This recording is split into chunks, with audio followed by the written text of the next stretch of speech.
Have you ever walked away from a simple conversation and then replayed it in your head over and over again, wondering if you said something wrong? Or maybe you've spent so much time thinking about a decision that you ended up doing nothing at all. Psychology explains that this isn't just a habit, it's a mental pattern called overthinking. And according to multiple studies in cognitive science, this pattern can increase anxiety, reduce your ability to make decisions, and even trap you in a constant loop of doubt. On Did You Already Know? Today you're going to understand exactly why you overthink everything, not in a vague or motivational way, but through 3 real science-backed reasons that explain what's happening inside your mind. And once you see these reasons clearly, something interesting happens. You stop trusting every thought you have, and that changes everything. Before we get into the reasons, we need to understand what overthinking actually is, because most people confuse it with just thinking a lot. In psychology, overthinking is usually described as a mix of 2 patterns: rumination and analysis paralysis. Rumination is when your mind keeps going back to the past, replaying conversations, mistakes, or situations again and again, trying to figure them out. Analysis paralysis, on the other hand, is when you get stuck thinking about the future, overanalyzing every possible outcome to the point where making a decision feels impossible. Now here's the important part. Your brain believes it's helping you. The prefrontal cortex, the part of your brain responsible for decision-making and planning, becomes highly active. At the same time, your brain's threat detection system starts scanning for anything that could go wrong. This creates a loop. The more you think, the more problems your brain finds, and the more problems it finds, the more it feels like you need to keep thinking. According to research published in cognitive behavioral studies, this loop doesn't lead to better decisions.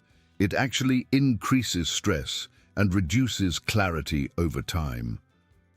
So even though overthinking feels productive, it's often the exact opposite. And once you understand this, the next question becomes, why does your brain do this in the first place? The first reason you overthink everything is surprisingly simple. Your brain is trying to protect you.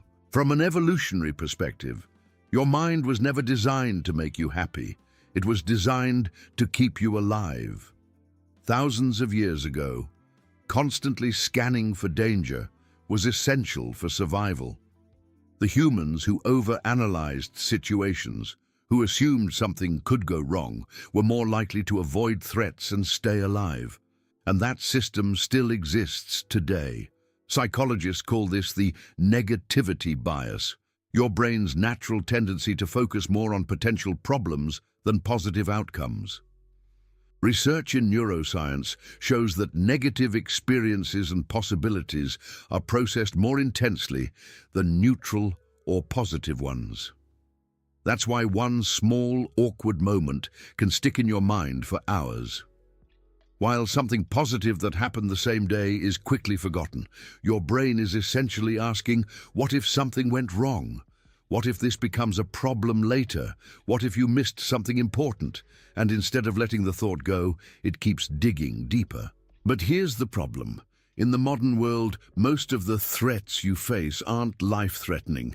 They're social situations, decisions, or uncertainties. So your brain ends up using a survival tool in situations where it doesn't actually help. That's why you replay conversations. That's why you imagine worst-case scenarios. That's why your mind refuses to let things go. Not because something is wrong with you, but because your brain is doing exactly what it was designed to do, just in the wrong context. And once you realize that, you can start to separate real danger from unnecessary mental noise. The second reason you overthink everything is something most people don't realize. It's not about thinking too much. It's about being afraid to choose wrong. At the core of overthinking, there is often a strong fear of making mistakes. This is closely linked to perfectionism and anxiety, where your mind starts believing that every decision has a perfect outcome. and that it's your job to find it. So what happens? You start analyzing every possible option, every possible consequence, every possible regret, until even the simplest decision feels overwhelming. Psychologists have studied this pattern extensively, and it's often referred to as decision paralysis. Research shows that when people are faced with too many choices, or when they feel pressure to make the best choice, their stress levels increase and their ability to decide actually decreases. In other words, the more you try to make the perfect decision, the harder it becomes to make any decision at all. You might recognize this in everyday situations: spending too long choosing what to say in a message, overthinking a career move, or constantly second-guessing something you've already decided. And here's the deeper issue. Your brain treats mistakes as something to avoid at all costs. But in reality, most decisions are not permanent, and very few are truly irreversible. The idea that there is always a right choice creates pressure that your mind tries to solve by thinking more and more. But that solution backfires, because clarity doesn't come from endless thinking, it comes from deciding. Once you understand this, you start to see overthinking for what it really is: not intelligence, but hesitation driven by fear. The third reason you overthink everything is deeper than it seems. It's your mind trying to create control where it doesn't exist. Humans have a natural need to feel in control of their environment. When things are predictable, your brain feels safe. But when life becomes uncertain, whether it's relationships, work, or the future, your mind starts looking for ways to reduce that uncertainty. And one of the easiest ways it tries to do that is by thinking more. You begin to analyze situations from every angle. You imagine different outcomes. You try to prepare for what might happen. Psychologists refer to this as intolerance of uncertainty, a well-documented concept in anxiety research. Studies show that people who struggle with uncertainty are far more likely to engage in repetitive thinking patterns, including overthinking and worry.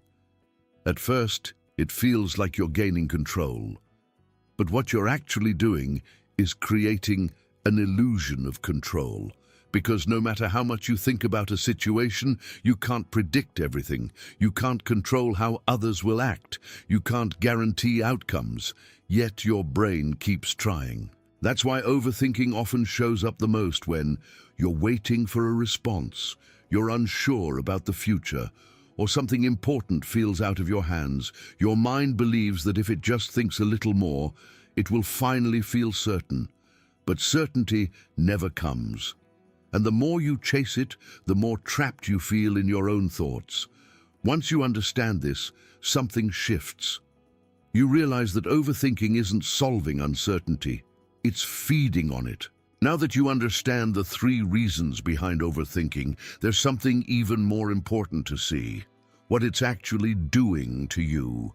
Because overthinking doesn't just stay in your mind, it affects your entire system. First, it leads to mental exhaustion. Your brain is constantly working, jumping from one possibility to another, trying to solve problems that often don't even exist. Over time, this drains your cognitive energy, making it harder to focus, remember things, or think clearly. Second, it increases anxiety and stress. When you repeatedly think about worst-case scenarios, your brain reacts as if those situations are real. This activates your stress response and releases hormones like cortisol. Studies in psychology and neuroscience show that chronic overthinking is strongly linked to higher levels of anxiety and emotional distress. In other words, your body doesn't know the difference between a real problem and one you're imagining. Third, it reduces your confidence. The more you question your decisions, the less you trust yourself. Even small choices start to feel uncertain, and this creates a cycle where you rely more on thinking and less on action. And finally, overthinking reinforces itself. Every time you get stuck in a loop, your brain learns that this is how you respond to uncertainty. So the next time something happens, it goes straight back into overthinking mode. This is how a simple habit turns into a pattern, and the longer it continues, the more automatic it becomes. But here's the key point. If overthinking is a learned mental pattern, it can also be changed. And in the next part, you'll see how to start breaking that cycle. So how do you actually stop overthinking? Not by forcing your mind to just stop thinking, because that rarely works. Instead, you need to change how you respond to your thoughts. The first step is awareness. Most overthinking happens automatically. You don't even realize you're doing it until you're already deep in a mental loop. Research in cognitive behavioral therapy shows that simply recognizing when you're overthinking can reduce its intensity. A simple question can help. Is this thought helping me, or just repeating itself? That alone creates distance between you and the thought. The second step is to limit decision time. If you give your brain unlimited time, it will keep searching for better options. But when you set a clear limit, whether it's a few minutes or a specific deadline, you force your mind to focus on what actually matters. Studies on decision-making show that constraints often improve clarity, not reduce it. The third step is to accept uncertainty. This is the hardest one, but also the most powerful. You don't need to know everything before you act. You don't need guarantees, and you don't need to eliminate all risk. When you stop trying to control every possible outcome, your mind gradually learns that uncertainty is not dangerous, it's normal. And finally, take small actions. Action breaks the cycle that thinking creates. Even a simple step forward, sending the message, making the choice, starting the task, signals to your brain that thinking is no longer necessary, because clarity often comes after action, not before it. The goal is not to eliminate thinking, it's to stop letting thinking control you. So now you understand the truth behind overthinking. It's not random. It happens because your brain is trying to protect you, because you're afraid of making the wrong decision, and because you're trying to control uncertainty. But once you see these patterns clearly, they start to lose their power. Overthinking doesn't mean something is wrong with you. It just means your mind is doing its job without guidance. And now you have that guidance. So here's something to think about. What is one situation in your life right now where overthinking is holding you back? And what would happen if you simply acted instead? Let me know in the comments.